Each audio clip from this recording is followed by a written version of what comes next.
My craziest swinger story. Y'all are gonna like this one.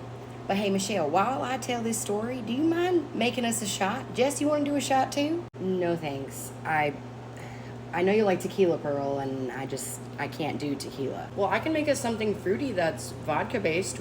Would you do it then? Sure. Yeah, I just don't want to taste the alcohol, that's all. Can you make it strong though? Cause I don't want it to be like straight juice or something. No offense, Jess. Don't worry, I got y'all. Okay, so Wade and I went to this swingers event, and it was one of them fancy ones where, they had charcuterie boards, or however you say it, and wine and contracts. Not like one of them backyard ones where they've got a broke down grill and a moldy smelling hot tub. Ew. Contracts for what?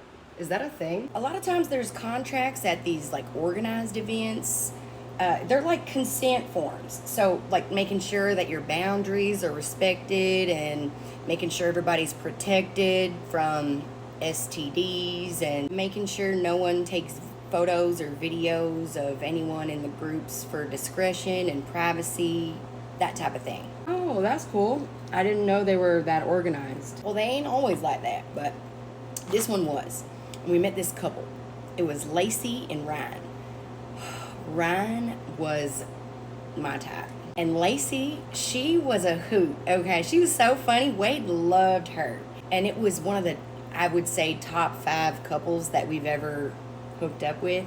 So I got Lacey's number, and we agreed that maybe we would hook up again in the future. So I texted Lacey and asked her if she would be willing to get together with Ryan again. And she invited Wade and I over to their house. It was a nice house. And we were laughing and drinking and carrying on. But I noticed that something was a little off about Ryan. All right, y'all, this is blueberry raspberry lemonade.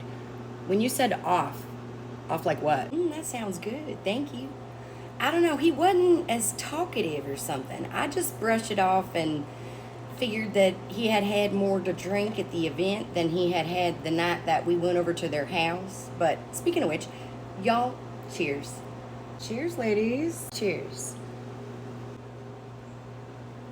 That was really good.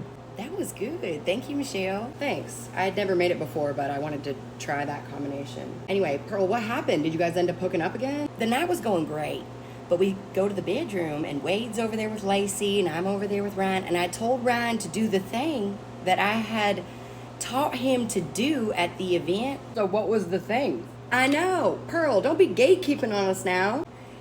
I like when they're behind me, and they take their thumbs and put them on the small of my back and rub in a circular motion. I know it's random, but I like it. Okay. I don't know what I was expecting, but go ahead. He had no idea what I was talking about. And he was doing it so perfectly a few weeks earlier. So I knew it wasn't him. How would it not be him? What do you mean? Yeah.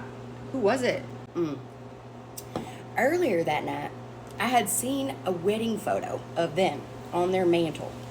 And I was looking at it. And the best man looked exactly like Ryan. So I was like, who's that? He said, oh, that's my identical brother, Brian. I didn't think anything of it at the time. So it was the twin? No. Yes.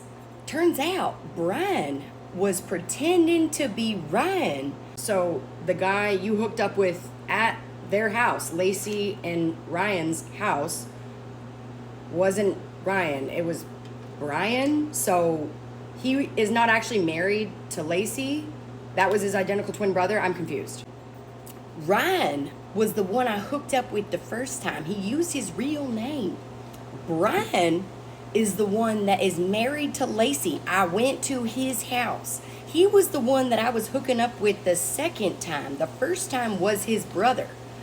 It turns out his wife, Ryan's real wife, is not a swinger. She would not be okay with that. And they thought they could just switch places? Did his wife find out?